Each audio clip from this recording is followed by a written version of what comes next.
Sidespor. Kom indenfor. Derinde der har vi vores lille køkken. Der sidder folk lige nu og holder varmen, så der går vi ikke lige ind nu. Og det er vores dejlige gårdhave. Og der er så lækkert om sommeren. Og nu har vi fået udsigt til kære naboer. Eller de har fået udsigt til os. Omvendt også, så vi håber, det bliver et godt naboskab. Jeg hedder Thomas, og jeg er formand for en af foreningerne hernede på Sidesporet. Og jeg har været med, siden vi startede med at sidde i en park og bare hænge ud. Hele historien kommer egentlig fra, at vi sad nede i Mølleparken foran det gamle bibliotek. Og altså, da jeg kom til i Mølleparken, der havde den allerede været i gang i flere årtier. Fordi der var en historisk ting med, at Mølleparken var fristed. Grunden til, at vi startede med at lave foreningen, det var, fordi vi har siddet i den her park i rigtig lang tid, og det var begyndt at blive lidt råt dernede. Og så lavede vi en forening, fordi vi tænkte, jamen altså, vi har nogle subkulturer her, som har fundet ud af på kryds af gamle skel, altså hippier og punker, der hænger sammen uden at slås, for eksempel. Det så man ikke i 80'erne. Jeg hedder Pedro da Palma.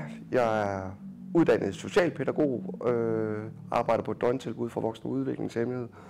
Og så har jeg spillet punkrock og alt relateret dertil siden 1989. Så det er helt klart koncertdelen, der har fyldt for mig at være et stort trækplaster.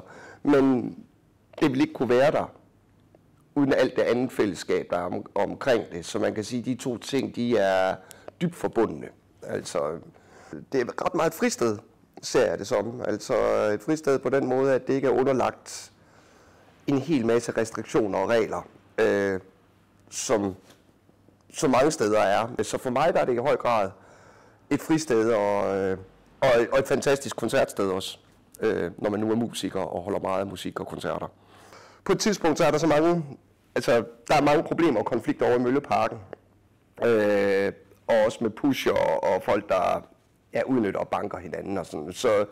Så mange af de unge her, de vælger simpelthen at fortrække og begynder at holde til over i byparken, og går så i dialog med kommunen om, hvor kan vi egentlig få lov til at være, og får så lov til at være over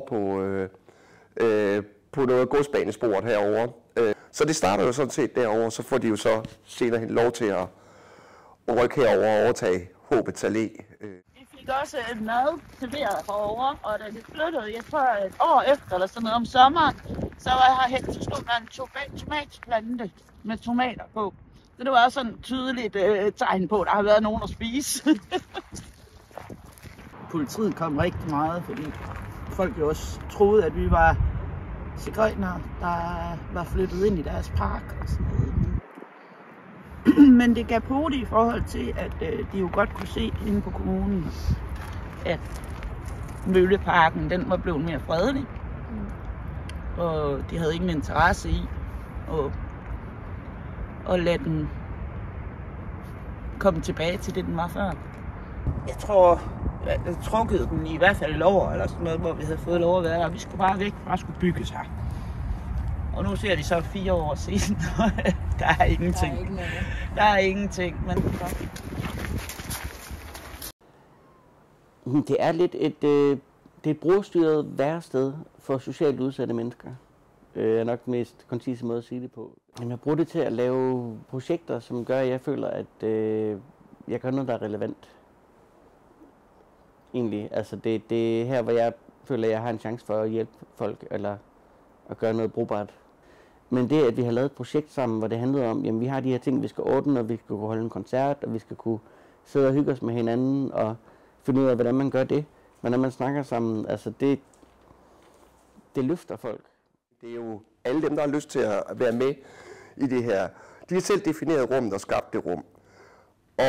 Og det vil sige, at de har også skabt et sted, hvor folk de faktisk kan være med de udfordringer, de nu har. Nu har vi taget de fleste ind, men om sommeren, så har vi bogreoler. Og prøver sådan at lave lidt, at man kan bytte en bog og sidde og hygge lidt. Igen, vi bruger det her rigtig meget hele året, men især om sommeren, så er det her udeareal jo fantastisk. Det her, det er vores dejlige koncertsal. Og her holder vi koncerter. Det er mest punkmusik lige for tiden, men vi er åbne for alt muligt. Og indimellem er det så også væsentligt bedre ryddet op, end det er lige nu. Men vi har som sagt lige holdt en lille fest, så det bliver i morgen. Jeg flyttede jo hertil i 2018.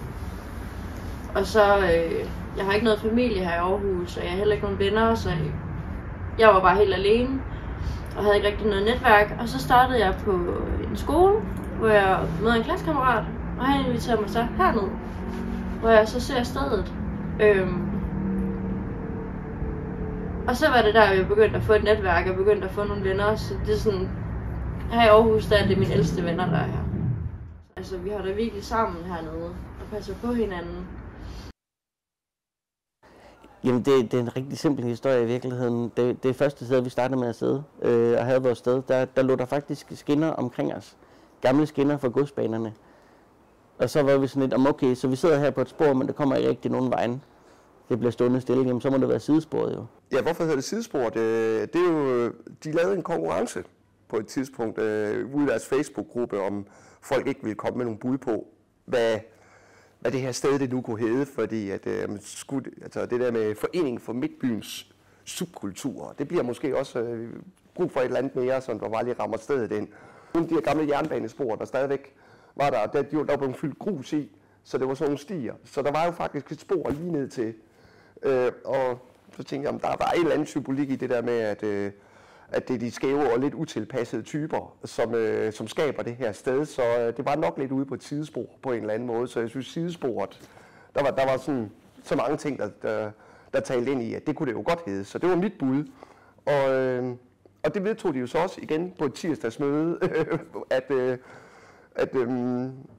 det blev faktisk sidesporet, der blev den, der fik flest stemmer. Så jeg vandt sådan set konkurrencen, og en hel kasse øl, som jeg var dog ikke til stede på det tirsdagsmøde, så jeg skrev pænt til dem, at jeg var meget glad for at have vundet, og at så måtte de endelig dele den kasse øl.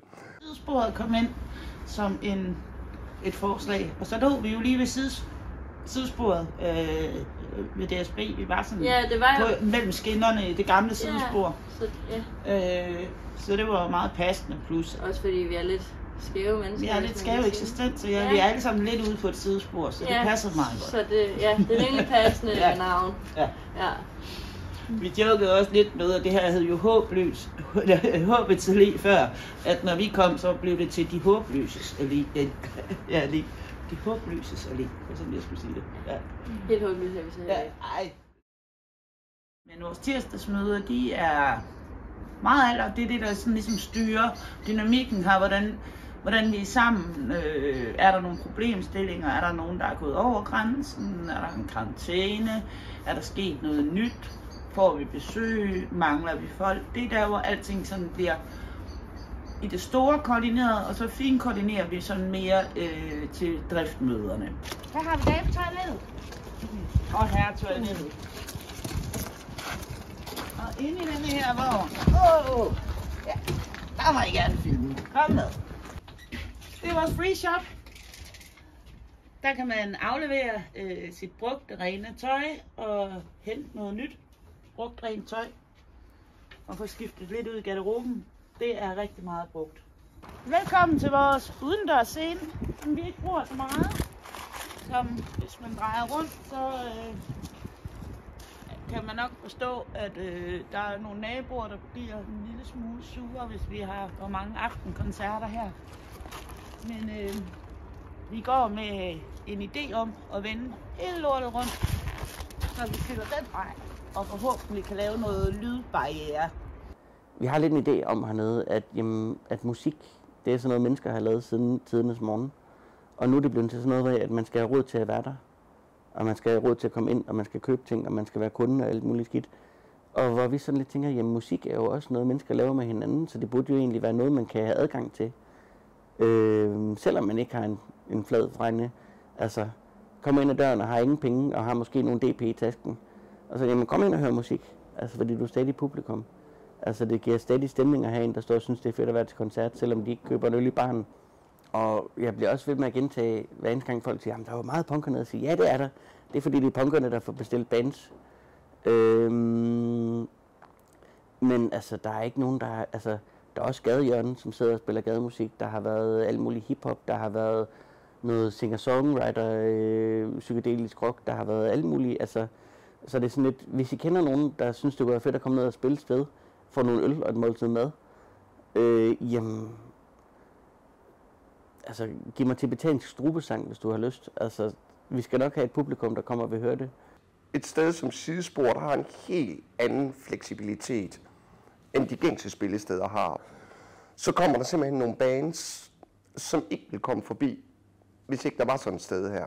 Jeg vil sige, næsten et hvert projekt, jeg har haft gang i, har jeg da på et eller andet tidspunkt haft sådan, vi skal sgu ned og spille på Sidesporet, fordi det er et fedt publikum hernede. Altså, du får eddermame respons, ikke? At alle vores koncerter er gratis. Ja. Hvis man ikke har råd til at benytte sig af vores bar, jamen så går man bare ned i Brugsen og køber 4 høger, og så tager man dem med i sin plastikpose og drikker dem. Ja. Altså, jeg havde så lidt tanken sådan det der med, jamen, alle de her mennesker, der ikke passer ind i bestemte steder, det er sådan lidt ligesom puslebrikker, der er kommet til overs for et puslespil. Og hvis man så laver et rum til dem, så kan de lave et billede sammen. Jeg blev taget imod som den, jeg er. Det var jo også før coronaen, der krammede vi rigtig meget. Ja. Det kunne godt være lidt overvældende at komme ned på Sidesporet, fordi man lige pludselig fik 25 kram. Altså. Det krammer ikke helt så meget, men det er stadigvæk rigtig hyggeligt. Ja. Altså når folk også bliver ved med at sige for eksempel, at det er bare Mini Christiane, så bliver nej. Ja. Nej, det er ikke Mini Christiane. Vi gør så meget. Alle sammen, altså. Jeg kan være bekymret for Sidesporet, ligesom jeg kan for alle mulige andre lignende projekter rundt omkring i landet, fordi at hvis der er nogle økonomiske interesser eller noget andet, der ligesom betyder mere for dem, der beslutter det, så vil sådan et sted som det her trække det kort strå. Det kan godt være, at det virker som bare nogle sjove, skæve koncerter, og hvad fanden betyder det for musikhuset, eller for noget som helst andet, ved, om det her sted er der eller ikke er der. Men jeg tror faktisk, det betyder mere, end man lige regner med. Når man er i et miljø, som vi er, vi kan jo godt have regler herhjemme, eller hernede, men når man går ud af døren, så er det gaderegler. Ja. Og det slår desværre rigtig mange af vores helt unge mennesker ihjel. Ja. Det her det er jo folk, der gerne vil noget andet, og det er derfor. Vi vil gerne noget andet end, da jeg var ung, der hedder det at hænge på gadehjørnerne. Ja. Vi vil gerne noget andet end at hænge på gadehjørnerne. Vi vil gerne kunne være en del af noget og bygge på noget og gøre en forskel på andre. Give en masse kram. Ja. Ja.